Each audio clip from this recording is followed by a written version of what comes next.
can't believe with the information that Bally Sports must have at the ready that they got such a simple stat like the furthest into a season that the Preds had their first back-to-back. Like, come on. Yeah, it happens. Willie and C-Mace, they have the game to broadcast. They have to focus on that. But they should have someone behind the scenes telling them what's up. Well, they should have a full-time Encyclopedia Preds Tanica on staff. And you're always telling me I should get a job. I wasn't referring to you. Everybody's hands go up, way up, as the Nashville Predators on a second half of a back-to-back off the shores of Lake Erie defeat the Buffalo Sabres by a score of 2-1 Sunday night inside KeyBank Center in Buffalo, New York.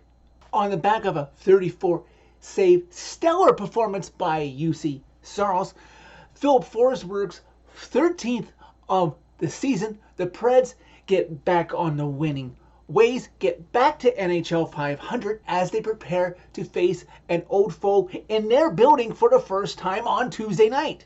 Preds playing the second half of a back-to-back, just like the Sabres are. These two teams both came off a loss on Saturday and both had to travel for this game as the Sabres lost Saturday night in Philly. So they're both going to be desperate for a win.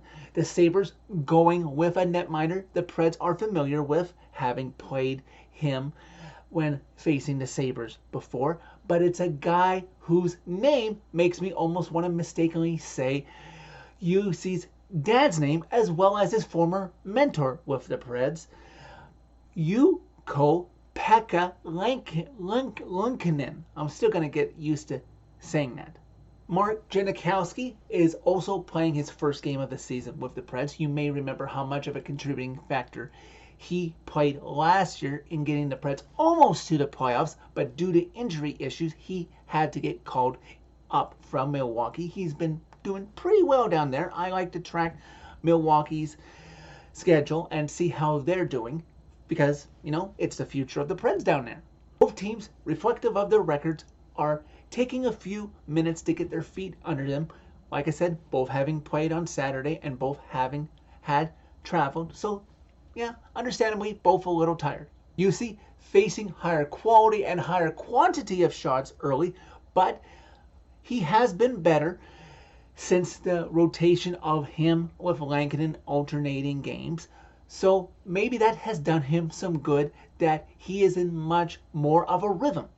Sabres have a great chance about 7 minutes into the game. A 3-on-1 by the Sabres, led by Dylan Cousins, but Saros ultimately stops that opening chance. Then about the halfway mark of the first period, Preds are ratcheting up the chances. Ryan O'Reilly comes close. Then you've got Keither Sherwood trying to be a little pest, getting under the skin of the Sabres players. Maybe he'll draw somebody into taking a penalty, putting the Preds on the power play to see what they can do with that.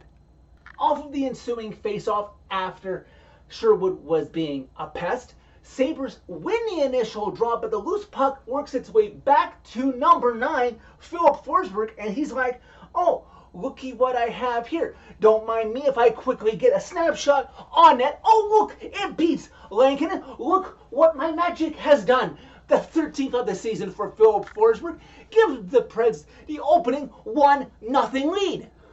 Just over a minute later, the Preds are at it again, attacking in the Sabres zone, putting on the right pressure. And after receiving a pass from Cole Smith, fan favorite Cole Smith, Colton Sissons just lets a shot go on net. It's through a partial screen, and there to tip it in, yeah, is the Yakov Trenin, his 5th of the season, and the Preds, just like that, in a matter of moments, have a 2-0 lead on the Sabres. Preds off on the right foot in this game, just like against the Rangers Saturday. Don't get blown out like you did against Minnesota. And let's see if you can, once again, in the second straight game, not blow the lead like you did against the Rangers yesterday. Preds keep coming because Lankinen was forced to make a point-blank save on Ryan O'Reilly with just about a minute left to go in the first period. That would have put this game definitely out of reach if the Preds had gone up 3-0. I have to take issue with one small thing that was not Preds on the ice, but Preds in the broadcast booth. Near the end of the first period, Willie and Seamace mentioned that, as far as they knew, that this was the longest to start a season that the Preds had their first back-to-back. It's like, au contraire. They obviously didn't see my last Preds fan reaction video or go too far in previous seasons because, yes, this is game 24. Game 23 was the first half of a back-to-back. That does seem like a while. But once again, I will remind everybody, and I tweeted them just as a polite correction, that in 2019-2020 season, the season that would be interrupted by something that we won't get into, it was game 25 and 26 that was the first back-to-back of that season, and that is the longest into a season the Preds have had to wait for a back-to-back. Anyways, first period concludes, Preds still leading 2-0, outshooting the Sabres 14-11. Not bad. Preds keep up the pressure to start the second period, including a 2-on-1 by, of all people, Cole Smith and Jeremy Lauzon. Cole Smith keeps the puck himself and tries to beat Lehkonen, but is denied, keeping the Preds lead at 2-0. Preds bringing the pressure more and more, doing the little things that you want to see out of this young bunch. Preds doing really well in that first half of that second period until Olofsson is able to sneak behind Jeremy Lauzon and get a partial breakaway as Olofsson gets in there and Lauzon gets back to try and defend, taking Olofsson down, denying the scoring chance. You know what that means. Penalty shot, and Olofsson is able to go in on his penalty shot, forehand, backhand, beat Saros, cutting the Preds lead now down to 2-1. The camera panned to the Preds bench, and you could tell it was bugging Lauzon. And I liked seeing that. You know, accountability to himself, and I'm sure to his teammates in the locker room. And hopefully he'll be better, because he has been better since initially being acquired by David Poile. And Lauzon has improved himself, even though people didn't like this trade at first. But you know who's got to be better? And maybe I'm wrong here, and maybe I'm being a little bit too negative and letting Preds Twitter influence me a little bit too much. Not including shootouts. That's completely separate. A different way to prepare yourself for a breakaway, for the gimmicky goal. But you know who's got to be better? Saros. In his career, I don't know what his record is on penalty shots, but I can't imagine it's too good, because I do remember a few in his career that beat him. He's got to be better. If you can stop the guy in game action on a breakaway, well then on the penalty shot moment in the middle of the game, I'd like a save now and then to their credit. That penalty shot goal going against them seems to have woken the Preds up. They're playing a lot better defensively, cutting down the chances for the Sabres. The Sabres did outshoot the Preds in that second period by a total of 12-8. Juuse Saros makes a key save on Alex Tuch, looking to tie the game. The last few minutes, then last few seconds, tick down in the second period. Preds looking to extend their lead. Sabres looking to tie it, but it remains a one-goal game after 2 periods. To start the third, the Sabres come out looking hungry, feisty, looking to get that tying goal. Things eventually settle down, despite the fact that the Sabres would outshoot the Preds 12-7 in that final frame. Something you want to see from the team that is trailing. Preds, remember that next time you're trailing on the road or at home in a close game. You want to be outshooting the opponent and hope that you, in this case, you defend well to hold on to the lead. Just over 7 minutes into the third period, Saros with perhaps his best save of the game. Go watch the highlights so you can see this replay for yourself, because my words do not do it justice.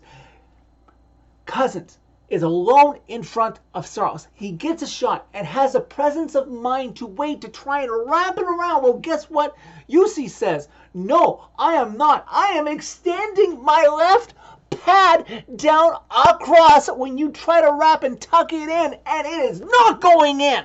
Dylan Cozens is going to be seeing Juuse Saros in his dreams tonight. This is followed up by Filip Forsberg having a partial breakaway, looking to put this game away. He knows he has a defender on him, so he quickly gets the shot off. That is stopped. Loose puck, his momentum takes him behind Lincoln's net as he tries to bank it in and get some sort of shot off. Whacking away, but he just can't get his second goal of the game to give the Preds a 2-goal lead. Last quarter of the third period of regulation of this game. Sabres desperate, throwing everything they can at Saros, and he is able to see just enough to keep the puck out and is getting the right defensive help. Sabres eventually pull Lankinen with about 2 minutes 18 seconds, I think it was, to give themselves the extra attacker. And eventually, from about 90 seconds left in regulation to 30 seconds left in regulation, I swear the puck was in the Preds zone the entire time.